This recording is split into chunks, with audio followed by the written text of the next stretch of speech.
D'entrée de jeu, la Couronne a mentionné qu'elle maintenait la poursuite contre l'accusé car elle a suffisamment de preuves pour aller de l'avant avec les accusations. Par la suite, c'est l'avocate de la défense qui a pris la parole et qui a mentionné que son client n'avait pas pu consulter toutes les preuves contre lui.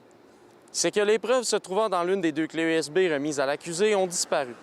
Et à l'heure actuelle, il est en attente de recevoir une nouvelle clé contenant la partie des preuves. La défense a donc demandé la tenue d'un procès concernant le dossier de René Wamco, dont la durée est estimée entre 5 et 7 jours. Rappelons que les faits reprochés à l'ancienne enseignante titulaire en génie civil se sont déroulés sur une période de 7 ans, soit de 2010 à 2017. Au cours de cette période, il aurait dérobé plus de 30 000 $ qui étaient destinés à être attribués sous forme de bourse à des étudiants internationaux à la maîtrise et au doctorat qu'il supervisait. Pour mettre la main sur cette somme, René Wamco utilisait plusieurs stratagèmes qui demeurent inconnus à ce jour. Ce qu'on sait, c'est qu'il faisait pression sur des étudiants pour obtenir des montants qu'il utilisait à des fins personnelles. Selon ce que la presse avait avancé en décembre dernier, au moment de son arrestation par l'unité permanente anticorruption, l'accusé aurait menti à des étudiants concernant les montants qui leur seraient octroyés. Il aurait également menti au ministère de l'Immigration sur les montants des bourses accordées aux étudiants. Ces gestes avaient d'ailleurs mené au congédiement de René Wamco par l'université en 2018. Le dossier sera de retour devant le juge le 2 septembre prochain et d'ici là, l'accusé demeure en liberté en attendant la suite des procédures.